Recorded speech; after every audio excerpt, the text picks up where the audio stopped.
Mrs. Toyin Olajide, your chief operating officer at Airpeace, already issued a statement stating spurious claims, as she puts it, by Senator Hadi Sirika in the conversation we had with him on this channel on Sunday.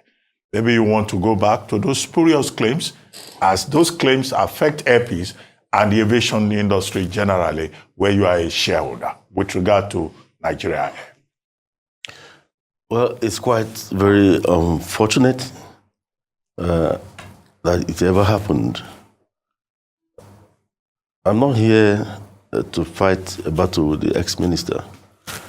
It is not in my DNA to pick fights.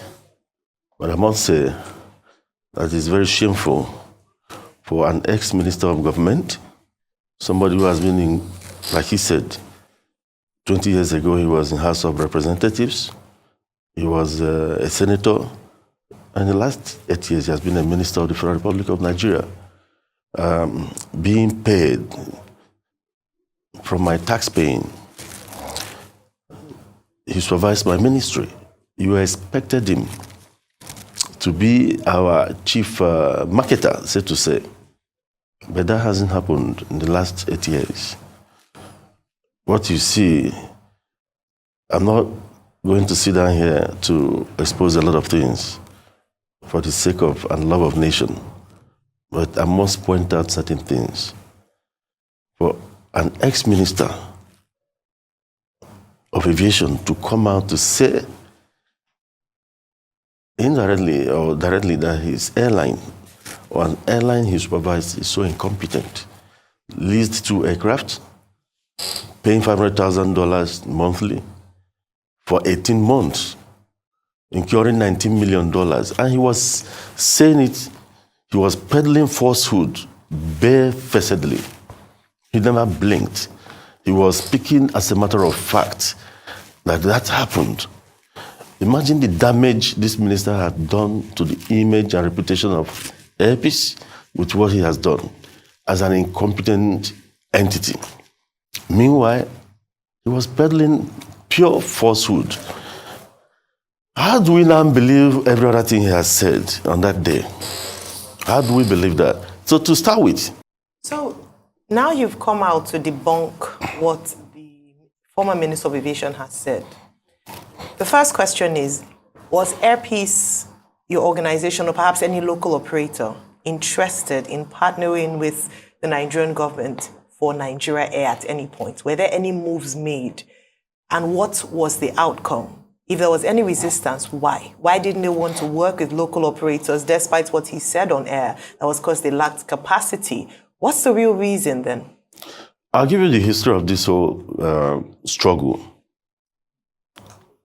Contrary to what the minister have been saying about Nigerian Air and the importance of having a national carrier, national carrier is a moribund idea worldwide. Countries don't go that route anymore. It's a drain on any country. Those who are in it are running out of it. National carrier, the phrase national carrier means government ownership. What countries do these days are flag carriers. British Airways is a flag carrier. It's owned by the IAG group. Just very few countries that are still into the national carrier thing, like South Africa. And you look at South Africa Airways is bleeding the treasury of South Africa. Several times they tried to close it. Unions will come fighting. The government is tired. Air India was out there for sale for over 10 years. Nobody tried to touch it because of the baggage. But recently, Tata bought it over. So they've divested. Countries don't go that route. Why should Nigeria in 2023 be going backwards instead of moving forwards? All they needed to do is to strengthen the ease of doing business so that people of means, private concerns of means will come and invest in the aviation industry. We are not fighting for ourselves. They told, we are afraid of competition. The airlines of Nigeria are afraid of competition. Nobody is afraid of this national carrier because it will fall and fail like a pack of cards. It's already there. What we are saying, AON, is this. improve the ease of doing business in Nigeria, remove those challenges that are stunting the growth of airlines in Nigeria, and these airlines will blossom. Do that, they didn't do it. Okay, when they wanted to do the national carrier, we gave our comments. Most people stood against it. When we saw that they were going to do it, we knew the whole thing was shrouded in secrecy. Our members told APs, okay, apply. When you went to that website, you'll be blocked. You never got anywhere. We did. We did. Forget what they say out there. We did. The bidding, let them see, what else do you need to know? SACO is part of this group. He named SACO as part of this group. I'm not going to say on television certain things because I don't like heating up the politics. Please say it. Please say it. Say it for the sake of the healing of this country. SACO has said it all on the floor of the National Assembly. On the day he announced this national carrier thing, the minister told us sovereign wealth was part of it, 5%. NSIA. SACO and MRS, 46%. Ethiopia, 49%. Within hours, NSIA told him to withdraw that statement. So what else are we talking about in this country? What else do you need to know? If you could come on television to announce these are the successful bids, they must have presented a bid and they said, we are not part of it. And the letter came and they said it was a mistake. Now SACO came on the floor of the National Assembly and said, they don't know what you're talking about. And they used the worst language I've ever heard. They described the entire activities as whitewash. The video is there. We all there at the National Assembly. SACO. And someone like Taiwo Afolabi should be thanked by Nigerians. SACO should be thanked by Nigerians. If not for SACO, a lot would have happened. It's SACO's refusal to put their signature on something that will shortchange the economy of this country that saved this nation, nothing more. And those of us in AON, the AON that went to court, and we knew fully well that they might penetrate AON and destroy our ranks. 5 airlines came out and stood up and put their names on that suit. So that in case you destroy AON, the other ones, they have locus in law to do this. And those airlines are Max Air, Asman, Airpeace, Tobras, and United Nigeria. On Sunday, when you ask the question, why Airpeace? Because he must have mentioned Airpeace up to 15 times. I don't know what Airpeace has done to him. He said, okay, not only Airpeace, and again, Obiora Okonkwo of United Nigeria. And he deliberately forgot to mention the other ones. Are we trying to play the ethnic cards? Thank God the leadership of Dr. Abdulmunaf Yunusa Sarina has given AON a teeth to bite. That man is a nationalist. Dahir Manga is from Katsina State. He owns Max Air. Dr. Abdulmunaf Yunusa Sarina is from Kano State. He owns Asman. Both of them, myself, Airpeace, Top Brass, owned by Roland Iyayi, and Obiora Okonkwo of United Nigeria, went to court. And those people are still in court. So it's not an ethnic thing, it's a Nigerian thing. But I see that you are having partnership with the government of Antigua. Other countries are calling you to come and help set up their national flag carrier, but they say you don't have capacity. I want you to respond to that. And also, you don't have capacity, but during COVID-19, you went to everywhere Nigerians were to bring them back home when COVID-19 was raging on and all of that. And you've also helped with evacuation. But the conversation about you not having capacity, I mean, what would you like to say as regards all of that? And why I kept on saying say it is because the things we live on say destroy our country. Say the absolute truth. How do you feel being treated this way, with the Minister of Aviation? And also the certification. Did Nigeria Air pass that certification, the AOC certification and all of that? Please, I want you to tell the absolute truth about how you've been treated this way and other airlines so that Nigerians will know the truth. We keep saying we don't want to talk. This country keeps getting destroyed every day. We want to be the voice of the people. Let the people know. You know, Rufai, the truth is, I'm a student of nonviolence education. So sometimes there are things we manage in order not to hit up the politics somehow. But the truth is this, we have to speak up. That's why we went to court in the first place.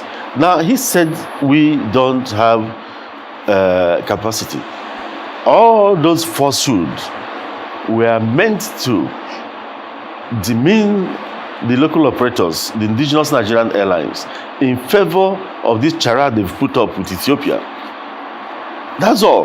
To be allowed, even at the fake meetings. How many times, even the former president, President Muhammad Buhari, shut down this national air project at a time. One man is just hoodwinking the country into believing that this is needed. All they need to do is to set up a strong flight carrier. If you if you provide the enabling environment for people to operate, more people will invest in the system. Now about capacity. He told the world that we are low in capacity. He told the world on television that Airpeace was given Dubai to conduct flight operations into Dubai. Are they flying now? Airpeace is no longer flying to Dubai because they are low in capacity. I say, whoever advised Senator Hadi Sirika to come on television to defend the indefensible has not done him any good. The whole world knows. We started operations into Dubai July 5th, 2019. We never stopped until COVID. Everybody stopped. When COVID stopped, we started.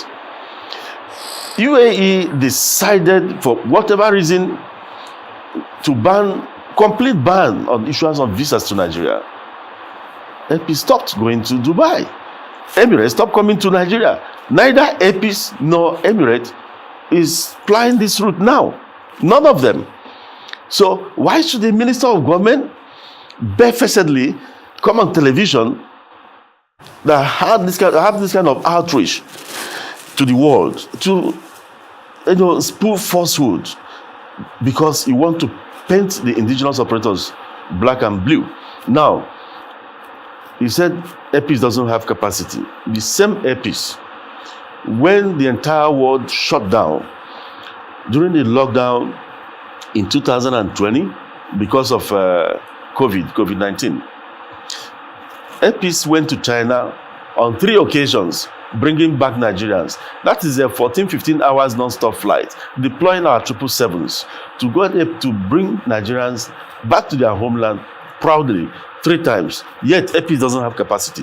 Airpeace went to India 12 times, bringing Nigerians. Most Nigerians that went to India didn't have money to even pay Ethiopia to bring them back. I deployed my jets. Airpeace deployed our jets. We went there, and those we brought back, later put it in a newspaper to thank us. We brought them back to their country free of charge. We did 12 sorties to India.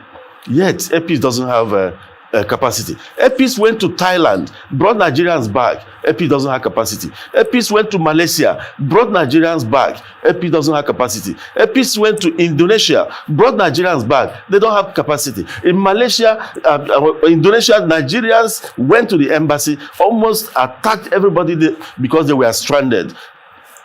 Airpeace deployed, went there and brought them back. Airpeace went to South Africa during COVID, brought Nigerians back. Airpeace also went to England, to the UK, brought Nigerians back, went on a second one. The UK authorities said, oh no, you don't come again. They cancelled whatever they gave us, the permit they gave us. I paid for Nigerians. I hired a European carrier to bring them back. The federal government of Nigeria praised Airpeace for doing that for love of country. We did others. We don't have capacity.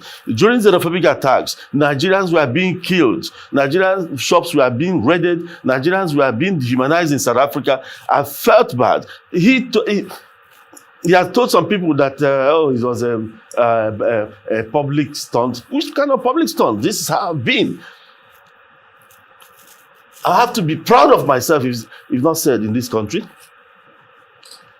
Without Allen Onyema, maybe Boko Haram would have been a child's play. What happened in Niger Delta? I brought up myself. I initiated the program with my own funds, brought the entire University of Rhode Island Center for Nonviolence and Peace Studies, paying hundreds of millions, bringing the entire faculty here to train and transform militants with my own money. I was doing it for several years, from 2005 to 2008, until Yaradua came and asked me and Libe, who is this Allen Onyema? I have a security report that this guy is decimating militancy.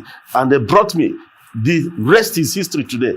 I've always contributed to the well-being of this country. And all I get from some government officials as this kind of thing, they do all sorts of things, fight you from different angles, and this is what is happening. Yet we don't have capacity. APs doesn't have capacity. We deployed our 777s, went to South Africa, rescued Nigerians during xenophobic attacks. On 2 occasions, Nigerians walked tall during that period.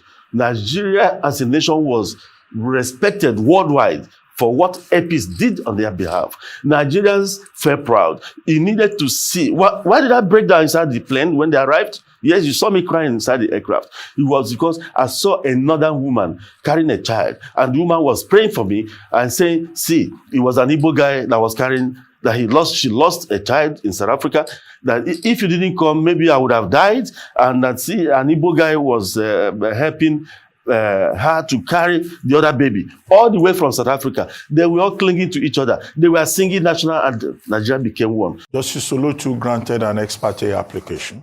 AON took there. Justice Alagoa granted an injunction. But I've seen an opinion in which Alexis Zion, is saying, look, that matter had already been challenged in court, and therefore, Nigeria Air, the unveiling that was done on May 29, could go ahead. What's the status of that matter in court? You are a lawyer. And then secondly, quickly, BASA, Bilateral Air Services Agreement, is one of the things that the association, the Airline Organization of Nigeria, has been complaining about. Is it the case, as AON is alleging, that Sirika, as Minister of Aviation, did not help any airline with regard to BASA? About the case in court, I'm surprised the learned senior advocate was saying that because I don't know what he was saying, that the case was the court orders have never been vacated. That is the truth. The court orders are subsisting. They've never been vacated. What they did on May 26 was contemptuous of Nigeria's law. And inviting a foreign airline to come and disregard disrespect our judiciary is very unbecoming of a government official. Alex Zion cannot go to court tomorrow and tell them that the case has been vacated. It has never been vacated. You don't vacate it by word of mouth. Senator Sirika said that, there's an application to vacate it. Application to vacate is not vacation. It could go either way. They could vacate it or they may not vacate it. So that the court order, the orders of the court are still subsisting. And about BASA, one thing is you apply, I want to go to Lagos, I want to go to London, I want to go to US, and the federal government gives you approval, you go. That is one thing. The other one is you need the support of government to fight for you and fight truthfully too. London, that is the lowest hanging fruit for any airline. Why is it that APs that doesn't have capacity is doing China? We started flying to China. We are doing India. We are doing Jeddah now, Medina on the Hajj. And after Hajj, we continue the scheduled operations. We fly South Africa. So Nigerians now go to India using APs twice a week. China once a week. We do all this. Now you get all this, but London, why is it that APs in the last 7 years have not been, or 6 years, have not been able to get into London? When we applied, first of all, to get designation, It was difficult. Later, I was given designation. They gave us 3 slots. 3 frequencies. I cried out. I said, why 3 frequencies? This is a low-hanging fruit. This is a 6-hour flight with a lot of traffic. I can do 7 days, daily flight to London. I discovered that another airline, they told me that another airline, Omni Blue, was also getting some frequencies. And I was asking, which airline is Omni Blue in Nigeria? But I don't want to go into that. So later they increased it to 4. Then we applied. When we applied, because you need to apply for TCO, they wrote Nigerian authorities to ask for, do you know about this APIS? And I was denied. They said, no, we didn't know about it. We didn't know they applied. We didn't authorize them to apply. I said, for what? So TCO, that's the European Tech Country Operators Permit. You need to get it first before going to any European nation, UK inclusive. They stopped us. NCAA didn't allow APIS to apply to go into London for 4 years. We are stopped. Reason? Arik messed up in London. Medview messed up. Therefore, we don't want to be disgraced. We almost lost this. Not NCAA under the present DG. In fact, to the credit of the present DG, he was the one that actually took up the gauntlet to fight for us. This present DG, Captain Musa Nuhu, he has done everything possible to get, in fact, almost stopping BA from coming here. So, but the other NCA before him, for 4 years, we are not allowed to go. So who was manipulating them? For no reason. When you go, you say from above, fine. I wanted to fight. The love of country, I know some of the things I will say, it will turn into ethnic issues, and I don't want that. So I kept my cool. Later, NCA said we should get IATA. We should do IATA audit on TCO. Mind you, APIS has IOSA, and that is the highest internationally recognized safety audit for any airline. APIS has been getting it. We are IOSA certified. They say, no, you have to do audit for the TCO. We now brought in IATA, spending hundreds of thousands of dollars to do that, hundreds of millions of naira to bring them in. At the end of the day, APIS passed the audit. And we told them, even IATA sent to them, they said, okay, now we have to audit you ourselves. The game continued until Musa Nuhu stepped in and said, enough is enough. Enough is enough, before they now allowed us to apply. So when we applied, we are still on it, we are still going through it. But when you look at this Nigerian air thing, look at the shareholding. I have it here. The shareholding agreement, I have it here. Without SACO, Nigeria would have been in trouble. The entire management, leadership of the entire management, the DFO, the CEO, all the management positions, the headship, Ethiopia, deputies, Nigeria. Then look at the shareholding. Ethiopia, 49%. There's a company called Fairfax.